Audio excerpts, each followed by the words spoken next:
ഛത്തീസ്ഗഡിലെ മലയാളി കന്യാസ്ത്രീകൾക്കെതിരായ കേസ് റദ്ദാക്കുന്നതിൽ ഹൈക്കോടതിയെ സമീപിക്കുന്നതിൽ കത്തോലിക്കാ സഭയുടെ തീരുമാനം വിശദമായ കൂടിയാലോചനകൾക്ക് ശേഷം നിയമവിദഗ്ധരുമായി സഭ ചർച്ച നടത്തും. കേസ് റദ്ദാക്കണമെന്ന ആവശ്യം ഉന്നയിച്ച് പാർലമെന്റിൽ പ്രതിഷേധം ശക്തമാക്കാനാണ് പ്രതിപക്ഷത്തിന്റെ തീരുമാനം. അതേസമയം സഭയുടെ പ്രതിഷേധം ശക്തമായി തുടരുകയാണ്. ബജ്രംഗ് ദൾ ഉൾപ്പെടെയുള്ള തീവ്രവാദ സംഘടനകളെ നിയന്ത്രിക്കാൻ കേന്ദ്ര സർക്കാർ മുന്നോട്ട് വരണമെന്ന് ഇരിങ്ങാലക്കുട അതിരൂപത അധ്യക്ഷൻ മാർ പോളി കണ്ണൂക്കാടൻ പ്രതികരിച്ചു.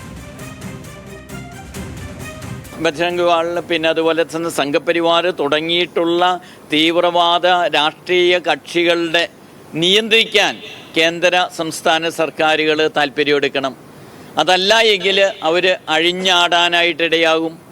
ഇനിയും ഇതുപോലെ ന്യൂനപക്ഷങ്ങളെ ആക്രമിക്കുകയും അവരെ അന്യായമായിട്ടും അകാരണമായിട്ട് അറസ്റ്റ് ചെയ്യുകയും കുറ്റക്കാരായിട്ട് വിധിക്കുകയും ചെയ്യുന്ന അവസ്ഥയുണ്ടാകും. അതുകൊണ്ട് തീവ്രവാദ സംഘടനകളെ നിയന്ത്രിക്കാനായിട്ട് സർക്കാരുകൾ മുമ്പോട്ട് വരണം.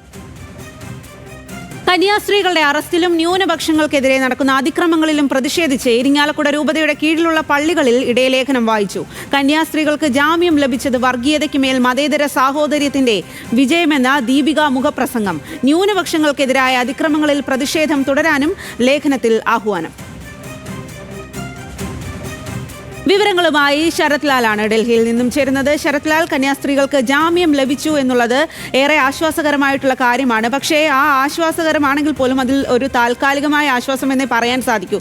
കാരണം കടുത്ത ജാമ്യ വ്യവസ്ഥകളോടെയാണ് ഈ ഒരു ജാമ്യം നൽകിയിരിക്കുന്നത്. അതുമാത്രമല്ല, ഇത്തരത്തിൽ ആതുര സേവന രംഗത്ത് പ്രവർത്തിക്കുന്ന ആളുകൾക്ക് വലിയ തരത്തിലുള്ള ഭയപ്പാടാകും. തുടർന്നുള്ള പ്രവർത്തനങ്ങൾക്ക് നിയന്ത്രണങ്ങളും ഉണ്ടാകും. അപ്പോൾ അത്തരം കാര്യങ്ങൾ തന്നെയല്ലേ സഭ അടക്കമുള്ള പ്രതിഷേധം ഇപ്പോൾ രേഖപ്പെടുത്തുന്നത്. ഇന്ന് എന്തെല്ലാം കാര്യങ്ങളാണ് ഇതിൽ നടന്നിരിക്കുന്നത്? സ്വാതി, ഇന്ന് ഈ രണ്ട് മലയാളി കന്യാസ്ത്രീകളും ഇന്ന് ദില്ലി രാജറാം എന്നുള്ള സ്ഥലത്താണ്, അതായത് 140 കിലോമീറ്ററോളം ദുർഗിൽ നിന്ന് മാറിയുള്ള സ്ഥലത്താണ് അവരുടെ കോൺവെൻറ്റിലാണ് ഇപ്പോൾ പോലീസുകാർ പൂർണ്ണ സുരക്ഷയിൽ ഇരിക്കുന്നത്. പിന്നെ പ്രധാനമായും ഇപ്പോൾ NIA കേസാണ് പ്രധാന വിഷയമായി ഉയർന്നിരിക്കുന്നത്. 2 ആഴ്ച കൂടുമ്പോൾ അന്വേഷണ ഉദ്യോഗസ്ഥന് മുമ്പിൽ ഇവർ ഹാജരാവണം. അതുപോലെ കടുത്ത ജാമ്യ വ്യവസ്ഥകളുണ്ട്. അതുകൊണ്ട് തന്നെ സഭ ആവശ്യപ്പെടുന്നത് രാഷ്ട്രീയപരമായും നിയമപരമായും NIA കേസിൽ നിന്ന് വിടുതലാണ്.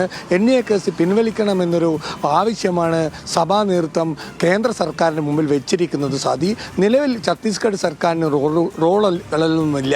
ഛത്തീസ്ഗഡ് സർക്കാരിൻ്റെ പോലീസിൻ്റെ കേസ് കേന്ദ്ര സർക്കാരിൻ്റെ NIAയിലേക്ക് മാറിയിരിക്കുകയാണ്. അതുകൊണ്ട് തന്നെ ഇനി ഈ വിഷയത്തിൽ തീരുമാനമെടുക്കുന്നത് കേന്ദ്ര സർക്കാരാണ്, ആഭ്യന്തരമന്ത്രി അമിത്ഷായാണ്. ഇതുകൊണ്ട് തന്നെ സഭാ നേതൃത്വം രാഷ്ട്രീയപരമായിട്ടും അതേപോലെ തന്നെ നിയമപരമായിട്ടുമുള്ള കൂടിയാലോചനയിലാണ്. എന്താണ് ഈ NIA കേസ് പിൻവലിക്കണം എന്നു തന്നെയാണ് സഭാ നേതൃത്വത്തിൻ്റെ ആവശ്യം. ഇല്ലെങ്കിൽ അത് വളരെ വലിയ പ്രശ്നങ്ങളിലേക്ക് പോകും, വളരെ വലിയ ഊരാക്കുടുക്കിലേക്ക് പോകും. കന്യാസ്ത്രീകൾക്ക് ജാമ്യം തന്നെ യാത്ര ചെയ്യാൻ കഴിയില്ല, ഇറ്റലി റോമിലോ പോകാൻ കഴിയില്ല. ഇങ്ങനത്തെ പല വിഷയങ്ങളും അതിലുണ്ട്. അതുകൊണ്ട് തന്നെ ഈ കാര്യത്തിൽ രാഷ്ട്രീയപരമായും അതുപോലെ തന്നെ നിയമപരമായും നീങ്ങാനാണ് സഭ ആലോചിക്കുന്നത്. ഇത് റദ്ദാക്കാനുള്ള നിയമ ഉപദേശമാണ് ഇപ്പോൾ സഭയ്ക്ക് ലഭിച്ചിരിക്കുന്നത്, ഹൈക്കോടതിയെ സമീപിക്കുക. എന്നാൽ അതേസമയം മറ്റൊരു വിഭാഗം പറയുന്നത് ആഭ്യന്തരമന്ത്രി വിചാരിച്ചാൽ ഇക്കാര്യത്തിൽ NIA കോർട്ടിൽ തന്നെ വിടുതൽ ലഭിക്കും, ആ നിലയിലേക്ക് മൂവ് ചെയ്യുക തുടങ്ങിയ കാര്യങ്ങളും സഭയിലും ഇക്കാര്യത്തിൽ ഒരു ആശയക്കുഴപ്പമുണ്ട്.